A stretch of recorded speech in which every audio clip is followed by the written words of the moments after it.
Hola, clase. Today, I should say next, I'm going to be going over with you your unit evaluation so that you know what you're doing. So then that way I can hopefully answer any questions that you have right now. But if when I finish you happen to have any questions, please feel free to shoot me a message on Schoology or email me, and I'll be happy to answer any questions that you have. Okay, so Evaluación de Unidad 4, La Quinceañera. This is an open individual assessment, just like your other unit assessments before this have been. Okay, so we're going to go through this, and I'm actually going to flip back and forth between this Schoology and what your unit assessment actually looks like. Okay, so your goal, this unit assessment focuses on the cultural quinceañera of Latin America while asking you to demonstrate your knowledge of Ser versus a Star, reading, and translation. So just like your last unit assessment, this unit assessment also has several steps. So we're going to go through each one of those steps so you can see what I'm talking about. Step number 1, ley traduce. So what you're going to do is you're going to go into Schoology. Okay, go to Unit 4. Once you're in Unit 4, you're going to go to Evaluación de Unidad 4. Once you're inside and it loads, here's all of your description that you need. Then at the bottom here, you can see there's a file that you need to open up.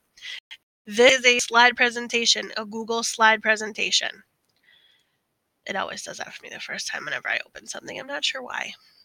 So it's going to take you and it's going to make a copy for you of this presentation.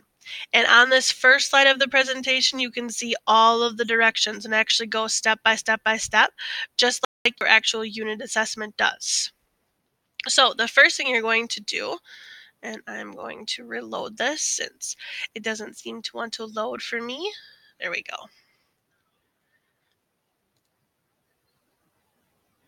Sorry. Patience as computers work.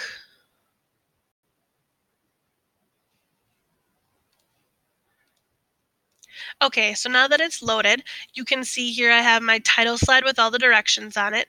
And then you can see over here with all the pink, those are the slides you're actually going to be working on.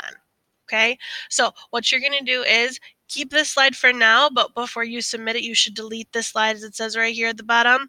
Delete this slide when you're finished. The last time I put these instructions on here, most of you didn't follow them. Please make sure that you do. I do not need this title slide. Okay, then you're going to go to this slide. First thing you're going to do is you're going to put your name on it. Okay, nombre, if you don't know this already, means name. You can put either your English or your Spanish name. It doesn't matter. I know either of them just as much as the others. Okay, then step 1. First thing you're going to do is you're going to read the story on the slides. While you're doing so, you're going to translate it into English in the space provided on each slide. Remember that not everything is a direct translation. So here you can see your story in Spanish. And then over here is where you are going to put your translation. So that's the first step. Go through, read it, and as you're reading it, translate it into English. There are 6 slides total that you will go through. So yes, it's a decent amount of translation that I'm asking you to do, but that is the first step. That is also the step that will take the longest amount of time. Step 2, you're going to indicate what the word la quinceañera means. So this really shows me whether or not you understood what you were reading. So what you're going to do is in the slide where you see the word la quinceañera, which is in this blue color, you're going to highlight it the correct color according to what it means. So the word la quinceañera can have 2 different definitions. It can either mean the actual celebration, the party that is la quinceañera, or it can mean the birthday girl, so the girl that is being celebrated in la quinceañera. So if it's a celebration, you're going to highlight it in yellow. And if it's the actual girl, then you're going to highlight it in green. So if you see here, all of them that you need to do that to are blue for you, so you can indicate what needs to happen with each one of those. Okay, that is step 2. Step 3 then is where you're going to start working with your ser and a star. So wherever you see a set of verbs like this with your number and es or está, or it could be soy and estoy, it could be estamos, and it could be somos. Okay, you are going to choose the correct verb. And when you do that, you want to delete the other verb. That's very important. Make sure that you delete the other verb. So if we come here to our first set, la quinceañera es or está una de las celebraciones más importantes en la vida de una muchacha latina americana. Okay, so you are going to choose which one of these you need. That is step 3. Then the final step, and I suggest that you do step 3 and step 4 together as you are going through each of the individual verbs. Step 4 down below on the side where it says reasons, you're going to put in the correct rule from either doctor or place that tells you why you chose that. So, for example, I'm going to do this one just as a practice for you. So say for our first one, we chose está, we would delete the other one. And then here where it says reasons, you would type in your reason. So let's say, for example, I chose está here because of location. I would type in location. Okay, so está here I was chosen for location. And you're going to go through and you're going to do that for all 6 of the slides all the way through. Once that's done, that's it. So those are your steps. And I'm going to make sure that I undo this so that I don't confuse anybody. So those are your 4 steps. Read and translate.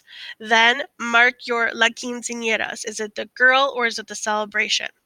Part 3, then you're going to choose the verb ser or the verb estar in each one of them. And finally, you're going to give me the reason. Why? Make sure that it's either description, occupation, characteristics, time, origin for ser, or for estar that it's position, location, action, condition, or emotion. Okay? All right, then the last couple of things I want to go through with very quickly on here so you know how you're being assessed. All of what it says here is almost exactly what it says on that opening slide. There really isn't much different, so I'm not going to go through each one of these as well. Next, your format. You're going to turn this in using your Google Drive assignments feature, which is the same that you guys have used for your other 2 unit assignments. But this time you're handing in your Google Slides presentation. You're submitting it on Schoology. That is nothing new. That's exactly how you've done it before. So when you go in here, you know that you will have a button up here where you have your My Submission, and you'll be able to hit Submit when you are ready. Due date. This is due next week, Monday at the beginning of the class period, just like all of your other unit assessments. Okay. And then lastly, this is a little bit different. There are no rough drafts for this assessment. So this one is 100% you showing me what you know. Okay. I hope that this clears up a lot of your questions. As usual, you can see a rubric down here in the bottom. How am I scoring you? What am I looking at? And this unit assessment is out of 60 points.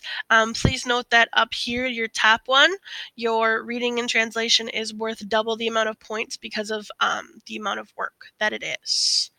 Okay, so that is your unit assessment.